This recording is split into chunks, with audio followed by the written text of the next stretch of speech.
Welcome guys, आज हम लोग बात करने वाले हैं मेजरमेंट ऑफ मास के बारे में। इससे पिछले वाले वीडियो लेक्चर में हम लोगों ने लेंथ के रेंज पर चर्चा किया था और उससे पहले हम लोगों ने ओलिक एसिड का एक्सपेरिमेंट और उससे पहले पैरालैक्स मेथड वगैरह ये सब सारा चीज़ हम लोग करते चले आ रहे हैं। ठीक है, आज जो भी पढ़ाएंगे उसका PDF का लिंक आपको डिस्क्रिप्शन में हर बार की तरह मिल जाएगा।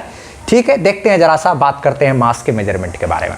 ठीक है, उम्मीद करते हैं कुछ क्वेश्चंस वगैरह भी दिए थे आपको होमवर्क के लिए, तो वो सब भी आप बना लिए होंगे। ठीक, तो देखा जाए जैसे मास जो है वो आखिर है क्या, तो किसी भी ऑब्जेक्ट का इंटरनल प्रॉपर्टी होता है। ये कभी भी बदलता नहीं है, ना ही टेम्परेचर बढ़ाने घटाने से। अगर इसका वजन है 5 kg तो ये 5 kg ही रहेगा। आसपास के टेम्परेचर वगैरह इन सब चीज़ों से इसको कोई मतलब नहीं है। आगे आसपास का क्या एनवायरनमेंट है, प्रेशर है, ये सब चीज़ से किसी तरह का कोई मतलब नहीं है।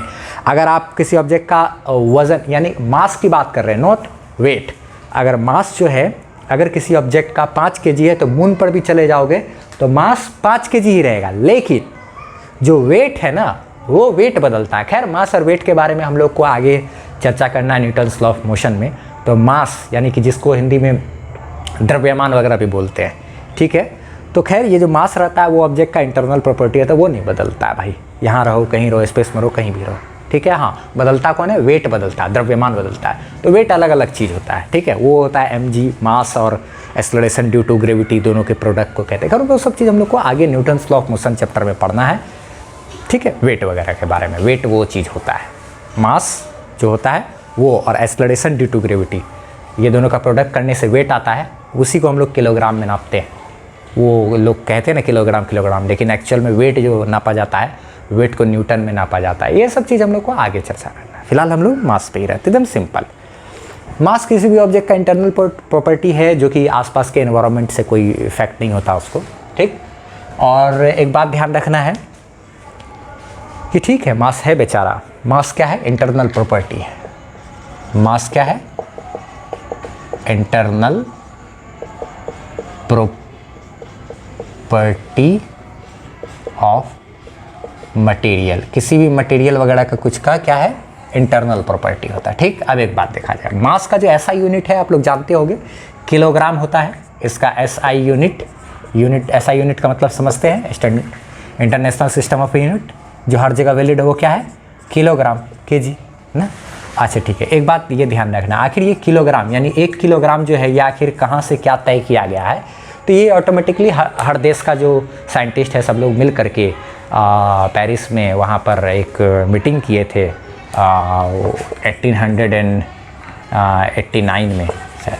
ठीक है, तो वहाँ पर जब मीटिंग करने के बाद क्या हुआ, तो वहाँ पे सब लोग मिल करके एक तय कर लिए कि नहीं चलो भाई, एक अपना एक प्रोटोकॉल बना लिए, एक सोच बना लिए कि नहीं चलो ठीक है, एक तय कर लिए सब लोग मिलजुल करके कि नहीं भाई, एक इतना वज़न को ले लिया जाए और ये जो वज़न है फिर ठीक है, इसी वज़न को 1 kg मानेंगे। और ये वज़न क्या? प्लेटिनम इरेडियम नाम का एक एलॉय होता है, धातु होता है। क्या होता है? एक प्लेटिनम इरेडियम। ठीक है, तो आपने ये नाम शायद सुना भी होगा, NCERT बहुत जगह लिखा हुआ मिलता है, प्लेटिनम इरेडियम। ठीक है, सब आपको नोट्स में मिल जाएगा लिखा। तो प्लेटिनम इरेडियम इतना बड़ा ले लिया गया और वो जो है उसका जो वज़न है उसको इतना सा का वज़न अपने मन से सब लोग मिल करके तय कर लिया और वही फिक्स कर दिया गया, और उसी के हिसाब से उतनी वज़न का जो है दूसरा और भी चीज़, लोहा वहा या कोई भी चीज़ को नाप करके हर जगह फैला दिया है। यही 1 kg है भाई, अब उसी के हिसाब से सारा चीज़ होगा। तो ये सबको मिल के तय कर लिया तो हो गया। जैसे नहीं होता कि आसपास में सभी लोग मिल करके 5 गांव है तो सबका मुखिया मिल करके एक चीज़ तय कर लिया, भाई वही नियम कानून अब उस क्षेत्र में चलेगा, उसी तरीके का, बस और कुछ नहीं। तो ये उस तरीके का एक है, प्लेटिनम इरिडियम पेरिस में रखा हुआ, वहाँ पर तय किया गया और उसी के वेट के बराबर हर जगह डिस्ट्रीब्यूट कर दिया गया, उसी को 1 kg मान दिया गया, बस ऐसे ही, और कोई लॉजिक नहीं। ठीक है, उसके बाद आगे बात करते हैं। ये तो नॉर्मल चीज़, छोटा मोटा या बड़ा हर चीज़ को नापने के लिए है, किलोग्राम का इस्तेमाल करते हैं। लेकिन जो बहुत छोटा चीज़ है, जो कि एटॉमिक लेवल का यानी बहुत छोटा चीज़ है, तो एटम वगैरह है, वो सब चीज़ का वज़न नापना, ये सब चीज़ को नापने के लिए ना एक इस्तेमाल किया जाता है, उसके लिए बहुत छोटा सा चीज़ है, उसके लिए एक इस्तेमाल किया जाता है एटॉमिक मास यूनिट इस्तेमाल होता है, एटॉमिक मास यूनिट, जिसको कि AMU भी बोला जाता है। और एक AMU की बात करें अगर, तो एक AMU बराबर होता है 10⁻⁻27 किलोग्राम। ठीक है, ये आखिर एक AMU है क्या, एटॉमिक मास यूनिट? एक AMU बराबर इतना किलोग्राम। ठीक है, इसमें क्या चीज़ होता है ना कि ये बहुत छोटा यूनिट है, 10⁻⁻27 के ऑर्डर का ना, तो ये तो बहुत छोटा हो गया ना भाई। बहुत छोटा चीज़ को नापना है तो AMU में नापना होगा। एक AMU यानी कितना वजन, 1.66 इंटू 10⁻⁻27 kg। ठीक है, बोल दिए क्या कि ऐसे मान लो एक एटम लिए भैया, इसका क्या बोलते हैं वज़न कितना है, तो इसका जो वज़न है वो 3 AMU है। इसका मतलब उसका वज़न कितना हो गया, 3 इंटू 1.66 इंटू 10⁻⁻27 kg, इतना है उसका वज़न। यही ना इसका बात हुआ। अच्छा ठीक है, तो ये इस तरीके। अब ये AMU जो है ये कहाँ से तय किया गया, तो उसके बारे में ज़रा सा समझ लो आप। क्या है कि एक एटम है C12 ना, कार्बन, C14 भी होता है, C12 भी होता है ना, कार्बन का आइसोटॉप है ढेर सारा, एक दो है। तो क्या है कि इसका C12 है और क्या है C14, दो तरह का होता है। ठीक है, ठीक।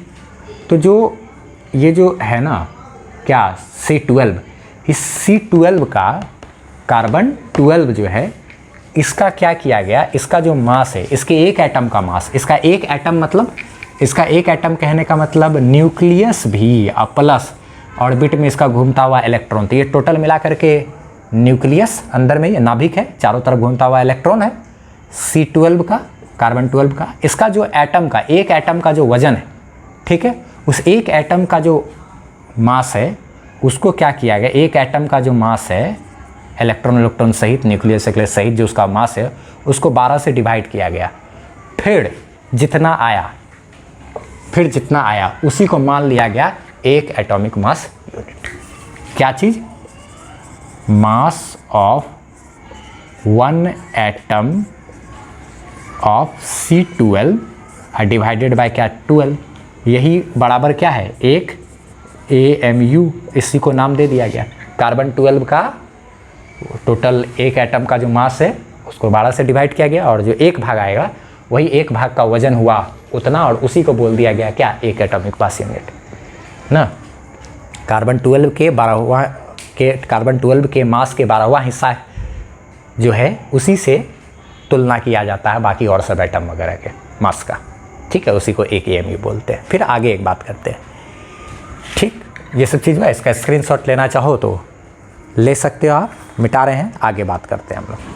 तो क्या देखो ज़रा सा, एक बात और है ये कि अगर बहुत ही छोटा चीज़ हो ना, जैसे कि एटॉमिक लेवल पर अगर बात करें या सब एटॉमिक लेवल पर, जैसे कि अगर हमको नापना है इलेक्ट्रॉन का मास, ठीक है, न्यूक्लियस उसके अंदर का जो प्रोटॉन है उसका, तो वो बहुत छोटा छोटा चीज़ को नापने के लिए एक इस्तेमाल किया जाता है एक डिवाइस, मास स्पेक्ट्रोग्राफ।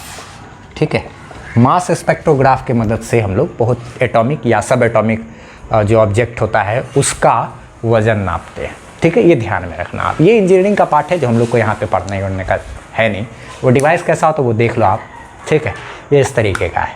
ठीक है, उसमें कोई भी ऑब्जेक्ट वगैरह छोटा है, अगर इलेक्ट्रॉन है उस सब का वज़न नापना है तो उसको फेंका जाता है, और फेंकने के बाद क्या कहते हैं उसका डिफ्लेक्शन वगैरह के आधार पे तय किया जाता है। तो खैर वो सब डिस्कशन का कोई पार्ट है नहीं।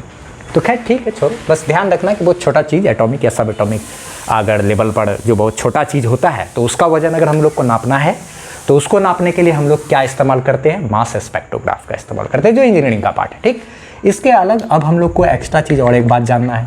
क्या एक एक्स्ट्रा बात जानना है, क्या कि ऑर्डर ऑफ मास, या फिर ये कहें तो रेंज ऑफ मास।